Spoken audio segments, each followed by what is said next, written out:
Yes, my name is Jason J. Rock Houston, and tonight we're talking with two of the members of the LA-based Dio Tribute Band, Dia. And the interesting thing about you guys is you are an all-female tribute, and I was kind of interested in how long the band has been around. Actually started in 2010 as an all-female tribute to Dio, and our drummer actually moved to, where'd she move to? Nebraska. Yeah, so, and we had a guy fill in for us. His name was Drum Slut. He's pretty popular in the tribute scene, and so he filled in for us a couple of shows, and he was just so spectacular that nobody's been able to replace him. So we just kept him. He's a great drummer. Wow. And now, Shannon, you're of course the lead singer, and so you're kind of playing the role of Ronnie James Dio, so to speak. Talk to us a little bit how you first got into the music of Ronnie James Dio. Yeah, it was like when I was 12 or 13. I was, just a kid, and my brother was about 2 years older than me, and he hung out with the rock crowd and all the long-haired kids in the neighborhood, and I was listening to, like, Cyndi Lauper and Madonna. I had no clue. And he's like, no, you need to listen to this. And he, handed me some Ronnie James Dio. I think it was the Last in Line album, and that was it. I was just blown away. And ever since then, it's like, just all metal all the time. And let me ask you, do you guys primarily just stick to the Dio catalog, or do you do stuff from his entire career, including Rainbow and Sabbath? We do a little bit of Rainbow and his Black Sabbath days, his different guitar players and his solo stuff. We like to try to mix it up for every show, get a little bit of every band. And then I was curious, a lot of people might ask you why you decided to go the route of a tribute band. I assume, like a lot of musicians, you tried to do the original thing. So can you talk a little bit about that? Yeah, actually I was down doing a Metal Jam, which is a Rock Against Autism. Oh, cool. And it's where a lot of musicians, you don't even know, you just go sign up online. Oh, okay. And I signed up for Last in Line, and, it says, okay, Kevin so-so is going to be your guitar player. I had no clue who he is. So I show up to the gig, and you do this, you do the song. It's a total jam with people you don't know. And then when I was getting off the stage, it's, a lot of long-haired Hispanic guys were all, Dia, Dia, to shout, with their horns in the air. And it was just hilarious. And then Elieen had the idea of, hey, let's try to start a, tribute band, because it was getting, really popular in our, group of friends. About tribute bands out here. So I wanted to do something that was different that nobody was doing before. We just fell into doing Dio stuff. And let me ask you, because Ronnie has got a very powerful voice. Being a female, is that ever hard for you to reach those high notes? I don't have a problem with the power or the high notes. Sometimes it's like singing 3 hours of Dio is really hard. That's been the only challenge when we have like a 3-hour show. I'm like, wow, I really need to practice more, But I'm just lucky that I don't have a problem, hitting the notes, or, usually the power's no problem. And then I think I got to ask you, of all the guitar players that have played with Ronnie over the years, who are some of your favorite guitar players he's played with? It has to be Vivian Campbell. He was like one of my favorite guitar players, growing up and getting into guitar when I was younger. Him, Eddie Van Halen, and Vivian Campbell. I just really like his style of playing. He takes a solo where I would want to take it, and his solos are actually, out of all the players Ronnie has, like the easiest ones for me to play, because I know where he's going to take it, and I can just feel where he's coming from.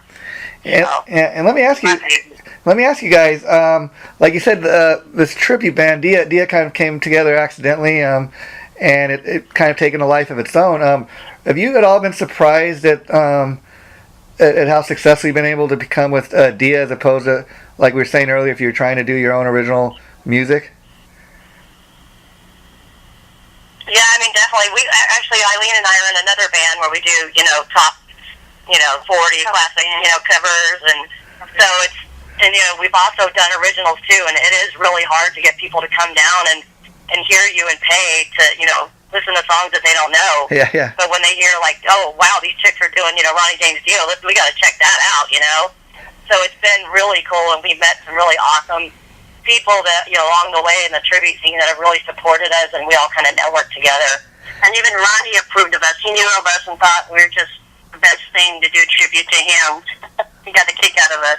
Wow, and one thing I gotta agree with you on my experience with the tribute scene, even in interviewing bands and stuff, is like you're saying, it's kind of like all the bands have a kinship. It's kind of like a fraternity where you all try to help each other out. Whereas if you're doing original music, once again, a lot of original bands are always competing and trying to who can outsell who. But a lot of the tribute bands, exactly. Yeah, like even back in the Hollywood days, like you would bring your fans to the show for your original music, and as soon as you left the stage, all your people failed too. But now it's usually we all stick around and support each other. Everybody stays for the whole show. Yeah, I think one thing a band like you guys got going for yourself, besides a huge fan base that a guy like Ronnie James Dio has, is a lot of these tribute bands, you gotta have a little niche, and I say that because like you guys got the same thing like Iron Maidens and other bands like that. With a band like Dio, you don't have to so much necessarily concern yourself with looking just like the band members, because like being an all-female band, you can just get up there and kind of you got that going for yourself, and plus if you guys are able to play the material, people will come to the shows just for that that little special factor right there. Yeah, I mean, of course, we're never going to be just like them because we're not a pack of dudes, but we try and do little things like, I have a sword, and we bring like, cross props, and, we really, we want to get a dragon someday. And we tried to play the songs as closely to the albums as possible, too. Yeah, I mean, I don't mean this as a sex way, but like what I'm saying is that's why, like we're talking about the Iron Maidens, for example. That's why they're one of the longest running tributes out here in LA, because I mean, can you imagine? There's a ton of Iron Maiden tributes out there, but can you imagine somebody saying, "Oh, an all-female version of Iron Maiden? I gotta go check this out," and then they go to one of their shows and, oh man, that singer, she sounds like dead on like Bruce Dickinson, man. I can't believe that, and then same thing with people I'm sure come to your shows and they're like, oh man, she can sing as high as Ronnie, man. I can't believe, I can't believe what I'm seeing. And, you guys are giving your audience something, special. You must have people come up to you after the shows and tell you stuff like that. Yeah, because a lot of people think, nobody can sing Ronnie James Dio. I mean, most guys even have a hard time. Yeah. So it's nice to hear the compliments, because it's big shoes to fill. Ronnie's the master, man. I mean, he's like the almighty voice, and it's just, we get a lot of compliments and props. People really appreciate hearing, the Ronnie James Dio stuff. Yeah, and I got to ask you guys, have you ever had a chance to check out the Dio Disciples? Yeah, I've seen them a couple of times. I've seen them in Vegas and a couple of shows out in LA. They're really great bands. Those guys are really cool too. Yeah, they're really cool. Actually, Simon's played with us a couple of times at Paladino's. He came down and we didn't really know he was there, and we're in between our song, and this big tall guy comes and taps me on the shoulder. Simon's here. He wants to play. We're like, oh, really cool. Get him up there.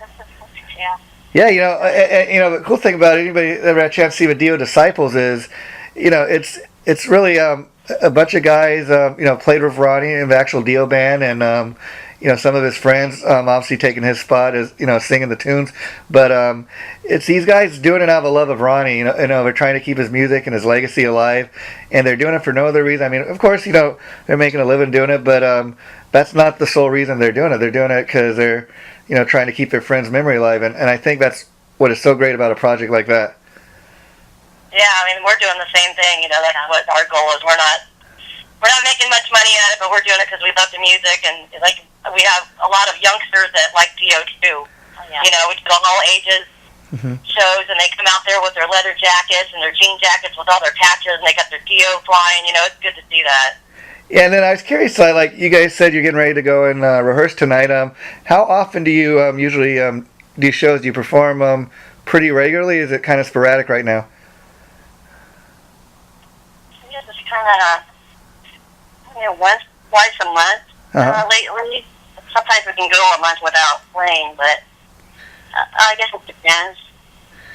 Okay, and I was curious as far as like the songs that are in your set list. Do you primarily stick to the classic Dio stuff, or do you ever throw in some of the lesser known tunes from the last few Dio albums he did before he died? What's the, like, we haven't done anything off, like, the Devil Who Knows You or anything like that, but we did, like, the obscure stuff, like Evolution and Better in the Dark. Yeah, Better in the Dark. Oh, we've had Tracy G jam with us on a song, was it earlier this year or last year? Yeah, last year. Tracy G came up and did Evolution off, that was a song that he did on his album with Ronnie. And so, yeah, we really need to throw in some later stuff, and we've also had requests for the Elf. I don't know too much Elf music, but just trying to cover all bases. You know, we definitely have room to learn more. We, always throw the favorite in the show, like Heaven and Hell and Rainbow in the Dark, like last in line. But I like to listen to it. Like, we get a lot of requests. Oh, you're gonna learn this song, play this song. So we listen to the fans too, see what they want to hear also. Yeah, speaking of Tracy G, he's a great guitar player in his own right, and I've had the privilege of interviewing him a few times, and he's really a cool, down-to-earth guy. And what's sad is, those 2 albums he did with Dio, they're often very overlooked. But I don't know if you guys had a chance. Right after Ronnie died, they released like kind of a greatest hits album called "The Very Beast of Dio 2," and it's kind of a lesser-known tracks from that period of the band. And I think the great thing about that is, it's given new life to these tunes that really didn't get the attention they deserved the first time around. Yeah, I saw actually some of that posted. I think it went on Tracy G's site or somewhere on Facebook, and that was some really good material that he did. And I actually saw Tracy G perform in concert with Dio back in the day, and I was like, "Who is that guy? That's Tracy G! Like, he's from our neighborhood, So it was cool." Yeah, for anybody that's a fan of Tracy's, while we're talking about his years with Dio, they recently put out a live CD and a DVD called Live at the Apollo, and that's just a great cross section of material that they were performing during his time in Dio, and I think it'll just show what a powerful lineup he had at the time. So that's another thing, if you're a Tracy G fan, worth checking out. Yeah, definitely. And so I was going to ask you, do you guys pretty much manage your own band and book the shows, or how do you go about getting most of your gigs? Yeah, pretty much. These are not the bass player and I kind of to scout out shows. A lot of people do contact us for gigs as well. We get hit up for private events and parties, and then we just kind of jump on the bandwagon, see where our other tribute band friends are playing, and sometimes they call us, "Hey, you want to do a show with us?" And so we're booking ourselves right now, but it would always be a lot better to have more management and get some travel gigs, which is what we're trying to look forward to. Kind of get the Dia out there. The United States would be nice. Yeah. I mean, I think I seen you guys have I think it's a Halloween show coming up with, I think, correct me if I'm wrong, the Iron Maidens and another band called Memory Lane. Is that correct? Actually, the 18th, this Saturday, we're going to be playing the PCH Club in Long Beach with Memory Lane, Just Like Freeze, and a Marilyn Manson tribute. Oh, cool. Yeah, they just changed their name. Oh, okay. And so typically, do you guys do shows like that where you're playing with other tribute acts? Yeah, most of the time. We did play Rock and Espanol evening one night at the House of Blues, and we were the only tribute band, and that was like one of the best gigs ever. That was a lot of fun. It was all like hard metal, Rock and Espanol bands. That was awesome. But yeah, usually we try and pair us up with some of the similar type music. And package metal show. Yeah, and then of course the Dio fans, they're really diehard. So I imagine anybody coming to one of your shows, first of all, you got a built-in audience, and they kind of get an idea what they're going to hear. They know the material they're probably going to hear, and like I say, the Ronnie James Dio fans, they're really diehard. So you must have people coming to your shows and kind of just really checking you out, making sure you get every note right, and you hit all those high notes and everything. But what's the feedback you guys have been getting on the band for the most part when people come up to you after a show?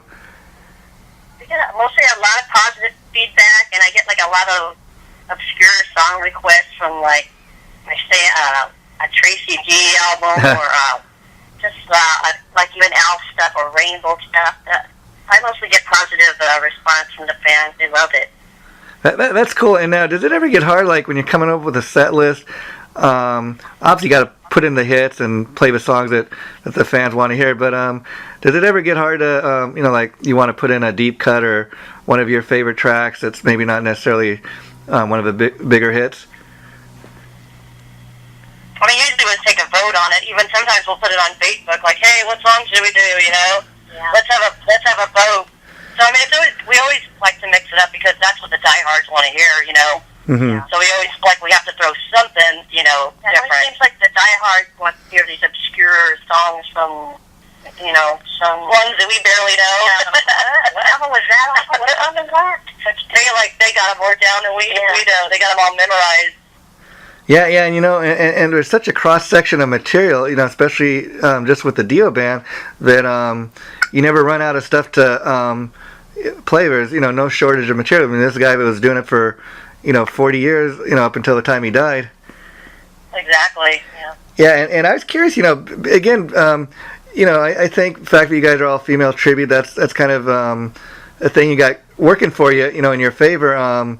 Do you think the fact that you guys got that going, and you don't have to worry so much about, looking the part of the band members like a lot of these other tributes, you think that takes some of the pressure off? That probably does, yeah, because I've been we used to do a Motley Crue tribute, and it is hard. It's hard to try and, even we're not going to look like Ben Steele, but trying to put all the garb on and the high heel shoes and the leather and the moves and do the moves and paint your face. I mean, it's a lot of work, I'm not going to go be a Paul Stanley, I mean, we do, we're female fronted. Nobody really has to dress up, Yeah.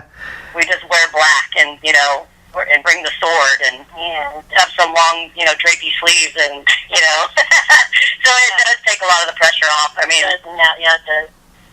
And how hard is it, especially for you, Shannon, coming up with kind of authentic looking, stage outfits and that? I've actually had people give me stuff like, hey, this doesn't fit me anymore. I got it from Hot Topic. It's totally Dio. It's totally you, Yeah. And then we get shirts, and we just cut them up. And, we wear old concert shirts like Dio Last in Line, or just get those and cut them up, or just throw on some leather pants and get your leather wristbands and go. I'd like to ask each of you guys if you have a favorite Dio album that you really your all-time favorite album, either throughout his career, even just from the Dio band that you guys really enjoy listening to. Mine's Last in Line. I don't know. What about you, Elieen? Mine would be probably Holy Diver Last in Line, just because I just love Vivian Campbell. He's just the most underrated, great guitar player, that there is. So anything that he's on is my favorite. Yeah, and mentioning about Vivian, what an amazing guitar player is. I got to tell people that I had a chance to see him perform with Def Leppard this summer on the Kiss tour, and interesting thing enough, he's currently battling with this cancer thing and taking time off from Def Leppard, but like I said, I got to see him perform with the band this summer. He was still able to tour with them for a while, and it's just amazing because this guy is playing up on stage like he's possessed, and except for the fact that he had a shaved head, you'd never know that he was sick or anything, and I think that's just a testament to what a talented player he is, and gifted musician. Oh yeah, and he had his own little Dio tribute, The Last in Line. I didn't get to go to that show. He played locally, but I seen video, and he was just incredible, shredding it up. Yeah, we saw him at the that main stage out there in San Diego. Yeah. I can't remember the exact name of it, but yeah, they were awesome. And the cool thing about that, and hopefully he'll recover from his cancer and they can get back to that. But the cool thing is he had all the original guys, minus Ronnie, of course, doing it. So I think that would be a cool thing if they could get that project going again.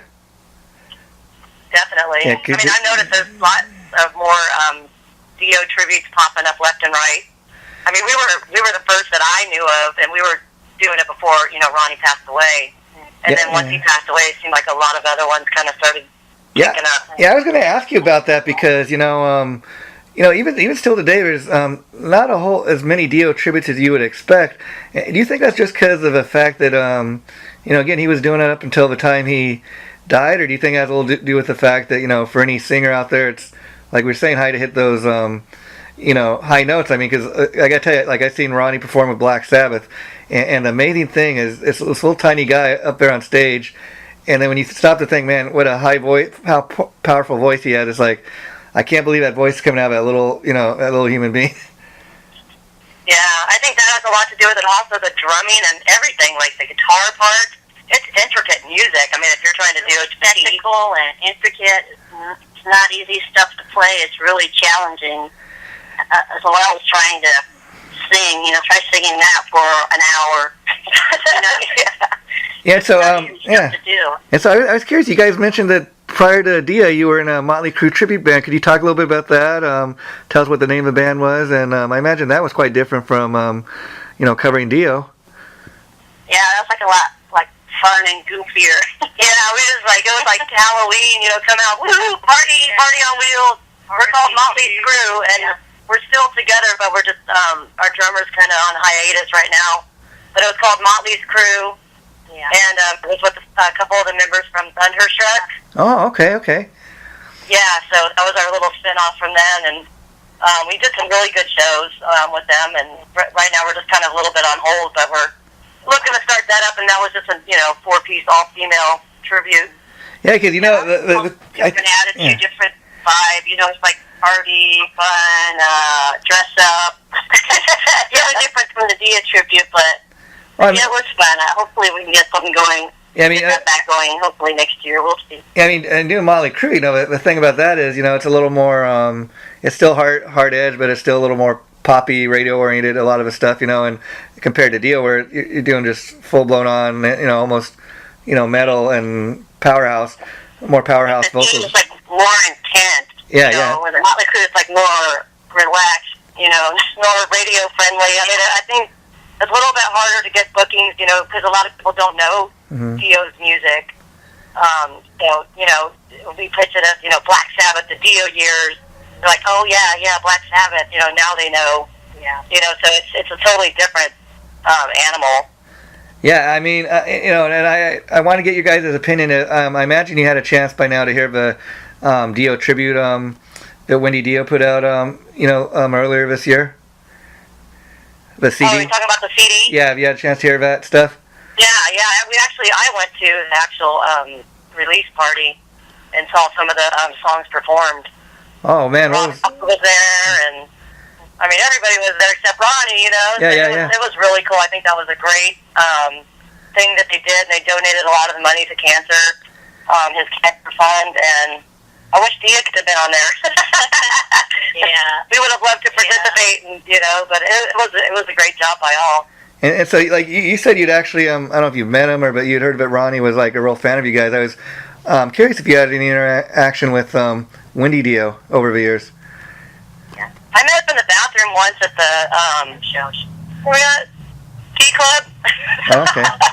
Like, hey, Wendy, how you doing? I'm Shannon. I'm at a tribute to Ronnie James Dio. She's like, I heard you guys. So they knew about us and they were totally cool with it, and they loved it. Simon really loves us. He's always got a big smile on his face. Craig Goldie knows us. Yeah. He's been, hey, if you ever come to San Diego, I want to play with you guys. And we met Ronnie quite a few times at the NAMM show. Wow. And so do you guys, you ever get to perform in events like that, like you're saying the NAMM show and stuff, because that's a pretty big event, and I know I've heard of quite a few tribute bands playing that each year. Yeah. We played in a booth once. We were trying to get onto like one of the coffin case shows or something big like that, which would be great, but we're going out there looking for endorsements, and we played a couple of booths, just like acoustically, but nothing in any of the big, after party shows. So that would be, put that on the to-do list. Yeah, and I'm interested to hear that you guys had the Motley Crue tribute and that you're going to hopefully get that going again, because, I think the interesting thing about what you guys are doing with both bands is, I mean, obviously with Dia, you're keeping the Ronnie James Dio legacy alive and the music, and then the cool thing about if you get the Motley Crue thing going again is, they're on what they're calling their final tour, never going to tour again. So I think there will be a lot of more Motley Crue tributes popping up. I mean, there's already a huge handful, but I could see. Yeah, there's already a boatload of the others too. So it's been another competition type of thing, trying to get gigs, but There's not too many all-female ones, but Yeah, because it's hard to sing. I mean, imagine trying to sing Vince Neil one night and then Ronnie James Dio the next night. It's like night or day.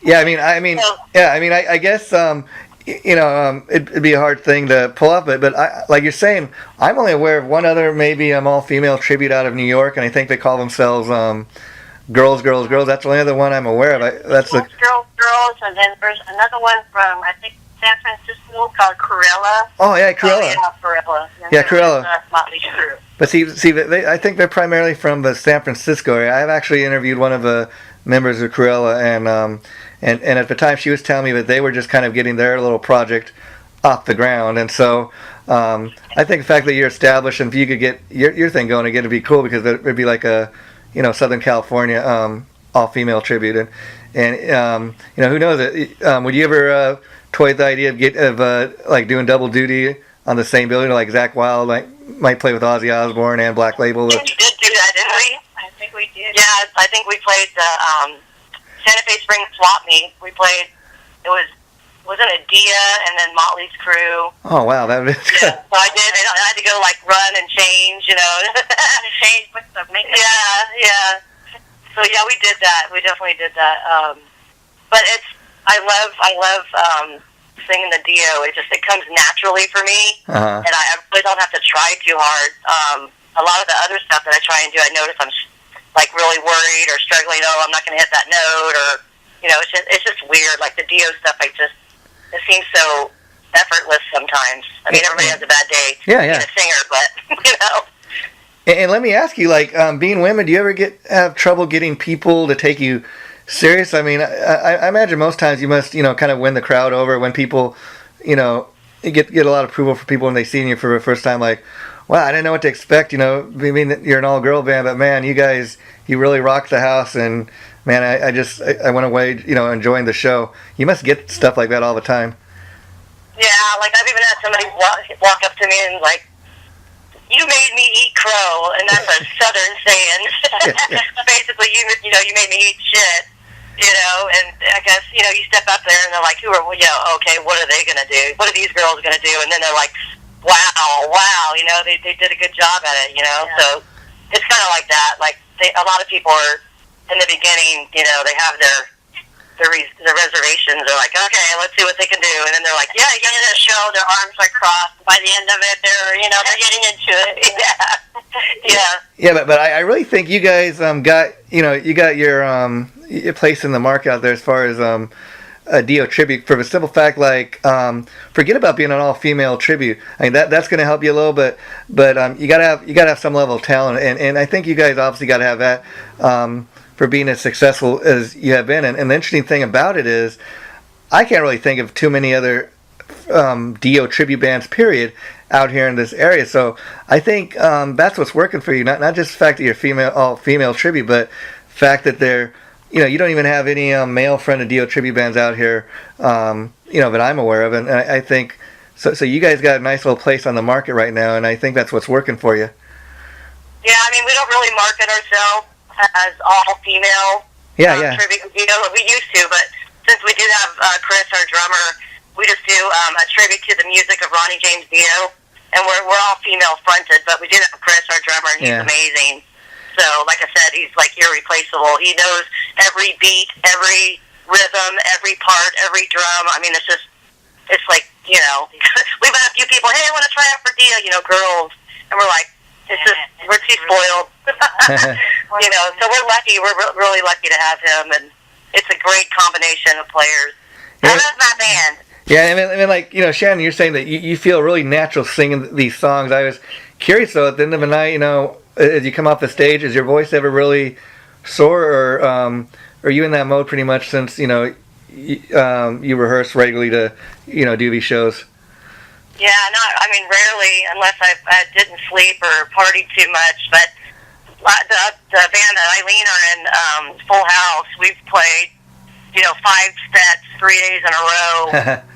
I mean, no sleep. So my voice is pretty broken. But yeah, by the third day I'm hurting. But yeah, an hour of Dio is like, woohoo, party time, I'm good to go. Yeah, and so is music like your main gig? I mean, or are you like a lot of working musicians where, you have a day job or whatever to help support, the band? We don't have our day job. This is, playing in a band is fun stuff, an extra little thing, Yeah, you mind asking me? You mind me asking you guys, what do you do for your day job? Just kind of curious, what you do to kind of, in your everyday life, as opposed to, when you're in the band. Go ahead. I'm usually like an office girl during the day, but at night I'm a rocker, hardcore rocker chick. I'm like the superwoman or something. She takes from darkness. She comes down to the office, slaying the guitar. Wow. And I do medical transcription management. I've been doing that for about 18 years, until just recently. So, but yeah, we have busy lives. Everybody has a day job, and we just do this for fun, Well, I respect that because the fact is, you guys are kind of living out your dreams, so to speak, with the music, and you're still doing what you have to do to make it in life, and that's what everybody has to do. And it's kind of interesting, like you say you work in an office and that. So have you ever had any of your friends from work come and see any of your shows? I mean, and be like, oh man, I can't believe Elieen, that was you up on stage. I kind of get a kick out of their reaction. It's like this little quiet librarian, and that night I'm just a total wild animal. It just blows them away. I kind of laugh at that. It's fun. And that must be a great way to get your angst out. A lot of us, go through everyday life, and we have certain stresses and things, that bother us, and then you get up on stage and do these weekend gigs, and it must just be a great way to get your angst out and your frustration and let go of, whatever might be on your mind. Yeah, it's a major stress reliever for sure, man. We don't go to spas. We play Ronnie James Dio. Yeah, and I'd like to ask you each, okay, Shannon, we'll start with you. What was it about?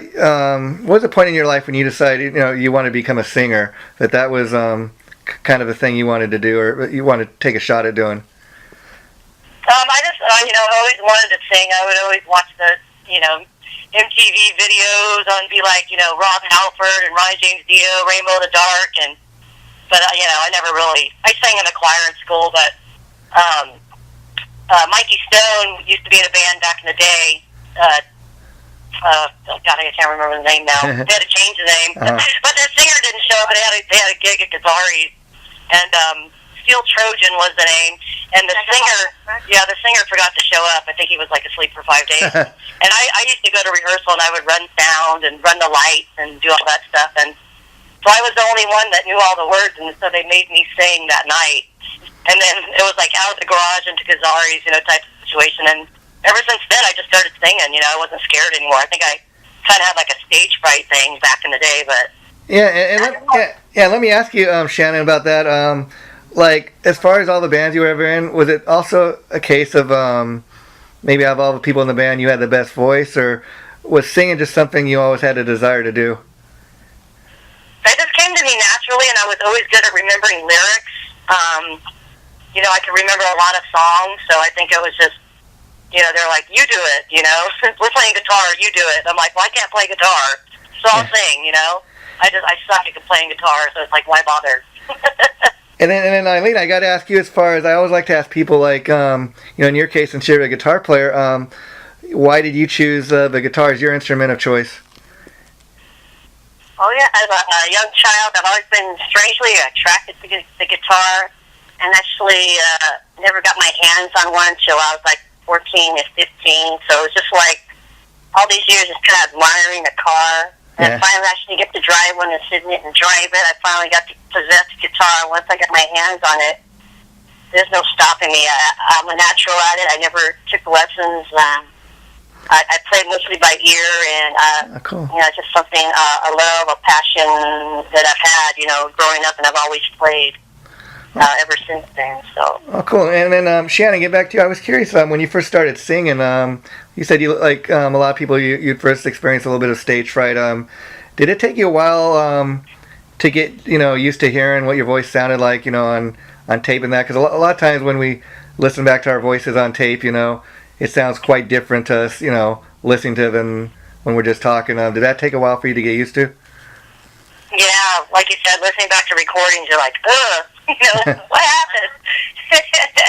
But, yeah, it takes a while. I mean, I have a deep voice, obviously. You wouldn't be able to sing Ronnie James Dio. Yeah, if you didn't. So, yeah, it takes some getting used to, and recording is, it's a lot of listening back and redoing and making sure that you get the part right.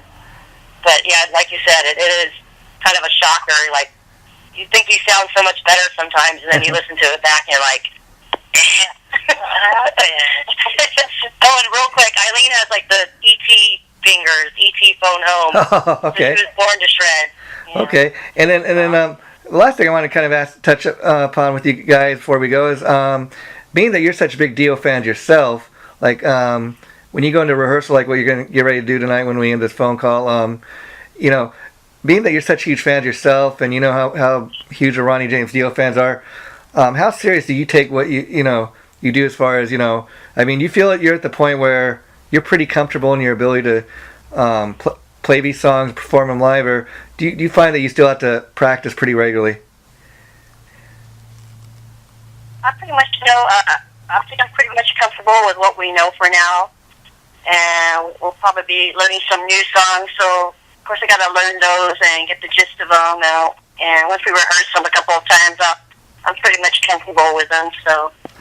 Yeah, me too. I mean, we do the hits and stuff. I'm totally comfortable with that, but we're going to be, probably incorporating the keyboard player and learning some of the, Rainbow, Stargazer, some really intricate, difficult stuff that requires, extra attention. So definitely get in the studio and work out any pieces or any flaws, because you want to, make sure and play the music right. Yeah, because, I got to tell you, Ronnie James Dio, as far as all the music he's performed, be it Rainbow, Dio, or Black Sabbath, one thing I really enjoyed about Ronnie's music, kind of like, what Deep Purple did with John Lord, these are two bands that really proved, people always have a misconception that, if you got keyboards and music, keyboards suck, but you know what, we're saying with Ronnie James Dio and Deep Purple, these are two bands that, they really prove that, keyboards rock, if you know what I mean, and I think that's a great thing if you guys start bringing the keyboards more, into what you're doing, because I think, that'll really make your sound that much better and more Dio authentic, if you know what I mean. Yeah, totally open it up to so many more songs too. So we're gonna be look for us next year soon. Coming up with the Santa Fe Spring Swap Meet. We're gonna be doing a 2 hours of Dio with keyboards. So check us out on Facebook. Yeah, and then the last thing I want to say, just kind of comment on before we end this conversation is that you guys are bringing up Simon Wright, who anybody who's ever seen him perform in concert, just amazing drummer. And the kind of amazing thing about it is most people, before he ever worked with Ronnie, know him as a drummer from AC/DC, and he played a lot of the classic 80s hits. And, people think AC/DC is pretty simple 3-chord music, but then, when he went to perform with Ronnie James Dio, the music's not as simple. And I think that helped to just show people what a phenomenal drummer this guy is, and I think that's why when he started playing with Dio, he got a little more maybe attention than what he was getting with AC/DC. Yeah, definitely. I mean, AC/DC is really hard to play, even though it sounds easy for a drummer. Yeah. It's really hard, the timing, but there's not a lot of intricate fills and stuff, and Simon really nailed that, and, now he's even done some stuff with Queensryche, so, yeah. I mean, he stands the test of time. I mean, he is awesome. I mean, with him, I've sang a song with him sitting behind me, and it's just like, holy shit, Yeah. The guy's phenomenal, and, And well, Shannon and Elieen, I'd like to thank you guys for taking time to do this. I really appreciate it. Maybe I was thinking maybe down the line, in a couple of months, I'd like to talk to you guys again, and maybe we could kind of talk more in detail about one of your favorite Dio albums. Kind of, you said The Last in Line, or maybe Holy Diver. We can talk about that down the line. But thanks again for taking time to do this. Before I let you go, is there anything you'd like to say to all the people listening to this?